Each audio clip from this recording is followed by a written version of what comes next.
दोस्तों, अगर आपको कोई एग्जाम देना हो पर उस एग्जाम में कोई भी क्वेश्चन ना हो तो आप उस एग्जाम को कैसे दोगे। अब आप ये सोच रहे होंगे कि ये कैसे पॉसिबल है, तो आज मैं इसी कॉन्सेप्ट पर बेस एक मिस्ट्री थ्रिलर फिल्म को एक्सप्लेन करने वाला हूँ जिसका नाम है एग्जाम। मूवी शुरू होती है और हम देखते हैं कि एक इंटरव्यू में सेलेक्ट हुए 8 कैंडिडेट्स को एक रूम में लेके जाया जाता है और उन सबको अलग अलग डेस्क पर बिठा दिया जाता है। उन सभी के सामने एक पेंसिल और एक पेपर होता है और हर पेपर पर कैंडिडेट और उसका नंबर लिखा होता है। इसके बाद एग्जाम का इन्विजिलेटर वहाँ पर आता है और उन्हें एग्जाम के रूल बताना स्टार्ट करता है। सबसे पहले वो बताता है कि उन सबको एक क्वेश्चन का आंसर देना होगा। फिर वो बताता है कि एग्जाम के दौरान अगर कोई कैंडिडेट उससे या गेट के पास खड़े हुए गार्ड से बात करेगा तो वो उसी वक्त डिस्क्वालीफाई हो जाएगा, और अगर किसी ने भी उनके सामने रखे हुए पेपर को खराब या डैमेज किया तो वो उसी वक्त डिस्क्वालीफाई हो जाएगा। इसके बाद अगर कोई भी इस रूम को छोड़कर बाहर गया तो वो भी उसी वक्त डिस्क्वालीफाई हो जाएगा। लास्ट में इन्विजिलेटर उनसे पूछता है कि क्या आपके मन में कोई और भी क्वेश्चन है, पर कोई भी कैंडिडेट उसे इसका कोई जवाब नहीं देता। इसके बाद वो इन्विजिलेटर घड़ी में 80 मिनट का टाइम सेट करता है और वहाँ से चला जाता है। अब रूम में बैठे सभी कैंडिडेट एग्जाम का क्वेश्चन देखने के लिए जैसे ही अपने पेपर को पलटते हैं तो वो देखते हैं कि पेपर पूरी तरह ब्लैंक है।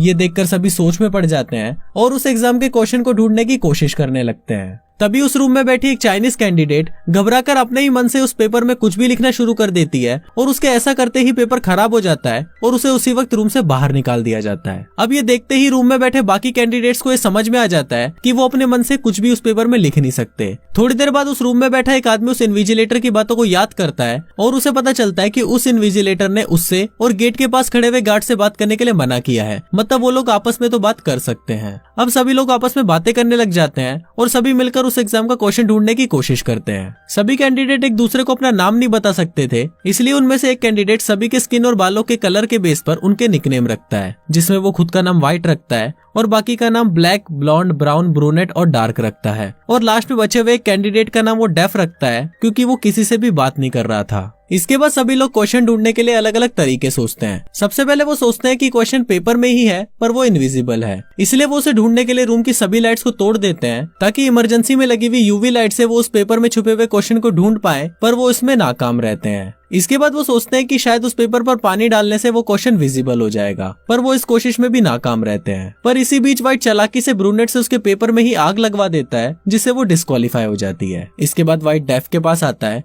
और उसे भी इस रूम को छोड़कर जाने के लिए मजबूर करता है और इसी के साथ ही डेफ भी डिस्क्वालीफाई हो जाता है। इसके कुछ देर बाद व्हाइट सभी लोगों को बताता है कि उसे क्वेश्चन का पता चल गया है, पर वो इसे किसी को भी नहीं बताएगा। अब व्हाइट की इन सभी बातों से ब्लैक बहुत ज्यादा चिढ़ जाता है और वो व्हाइट को मुक्का मारकर बेहोश कर देता है। थोड़ी देर बाद जब व्हाइट को होश आता है तो वो सभी से रिक्वेस्ट करता है कि उसकी दवाई खाने का टाइम हो गया है, इसलिए कोई भी उसकी पॉकेट में से दवा निकालकर उसे खिला दे। पर व्हाइट की पिछली हरकतों को देखते हुए कोई भी उस पर भरोसा नहीं करता और सभी व्हाइट को उसी हालत में छोड़ देते हैं। पर तभी ब्लॉन्ड व्हाइट पर तरस खाकर उसकी मदद करने का सोचती है, पर सभी उसे ऐसा करने से रोक देते हैं। इसके बाद ब्राउन सभी का ध्यान व्हाइट से हटाने के लिए डार्क को परेशान करना शुरू कर देता है और सभी को बोलता है कि डार्क को कंपनी के बारे में बहुत कुछ पता है पर वो हमसे छुपा रही है। फिर ब्राउन डार्क से सच उगलवाने के लिए उसको टॉर्चर करने लगता है और तभी वो बताती है कि वो पहले इस कंपनी में काम किया करती थी पर बहुत ही नीचे लेवल पर, इसलिए उसे इस कंपनी के बारे में कुछ भी नहीं पता। डार्क की ये बातें सुनकर ब्राउन उसे छोड़ देता है, पर तभी सभी की नजर व्हाइट पर जाती है जिसकी नाक से खून आना शुरू हो जाता है। ये देखकर ब्लैक सबको बताता है कि व्हाइट अपनी बीमारी के बारे में सही बोल रहा था, क्योंकि जो बीमारी व्हाइट को है वो सेम बीमारी उसकी वाइफ को भी थी और टाइम पर दवा ना मिलने की वजह से उसकी डेथ हो गई थी। ब्लैक की ये बात सुनकर सभी लोग व्हाइट के कपड़ों में उसकी दवाई ढूंढने लगते हैं, पर किसी को भी दवाई नहीं मिलती। अब व्हाइट को मरता हुआ देखकर डार्क इन्विजिलेटर को हेल्प करने के लिए बोलती है,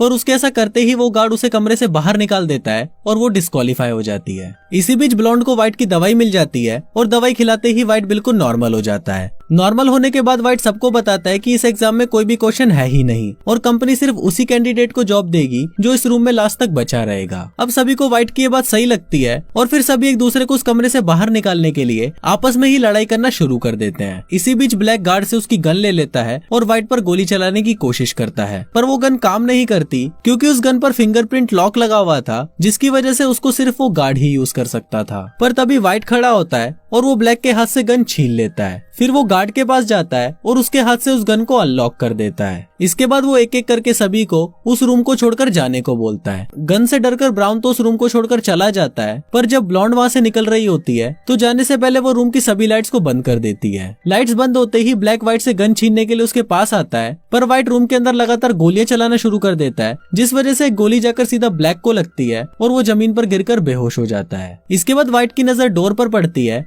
और वो देखता है कि ब्लॉन्ड अभी भी पूरी तरह उस रूम से बाहर नहीं गई है, उसका एक पैर अभी भी रूम के अंदर ही है। फिर व्हाइट जैसे ही गन लेकर ब्लॉन्ड की तरफ जाने लगता है तभी एग्जाम का टाइम कंप्लीट हो जाता है। अब व्हाइट को लगता है कि वो जीत चुका है, इसलिए वो एक्साइट होकर इन्विजिलेटर से बातें करने लगता है। पर तभी रूम का गार्ड व्हाइट के पास आता है और उसे अपनी घड़ी से टाइम दिखाता है, जिसे देखकर उसे पता चलता है कि एग्जाम खत्म होने में अभी भी टाइम बाकी है। तभी हम व्यूवर्स को दिखाया जाता है कि जब सभी कैंडिडेट्स एग्जाम का क्वेश्चन ढूंढने के लिए अलग अलग तरीके खोज रहे थे, तभी डेफ ने एग्जाम की घड़ी को आगे कर दिया था। अब व्हाइट को समझ आ जाता है कि वो डिस्क्वालीफाई हो चुका है, इसलिए वो परेशान होकर खुद को गोली मारने की कोशिश करता है, पर वो उसमें नाकाम रहता है क्योंकि बंदूक में गोली नहीं होती और रूल ब्रेक करने की वजह से उसे उस रूम से बाहर निकाल दिया जाता है। अब रूम में लास्ट बची हुई ब्लॉन्ड सोचने लगती है कि वो क्वेश्चन का पता कैसे लगाए। तभी उसे वहाँ पर डेफ का चश्मा गिरा हुआ मिलता है, जिसे उठाकर वो शीशे के टुकड़े के साथ डेस्क पर रखे हुए पेपर को वापस देखती है, जिसमें उसे दिखता है कि पेपर में सिर्फ क्वेश्चन नंबर 1 ही लिखा हुआ है। फिर ब्लॉन्ड इन्विजिलेटर की कही हुई बातों को वापस याद करने की कोशिश करती है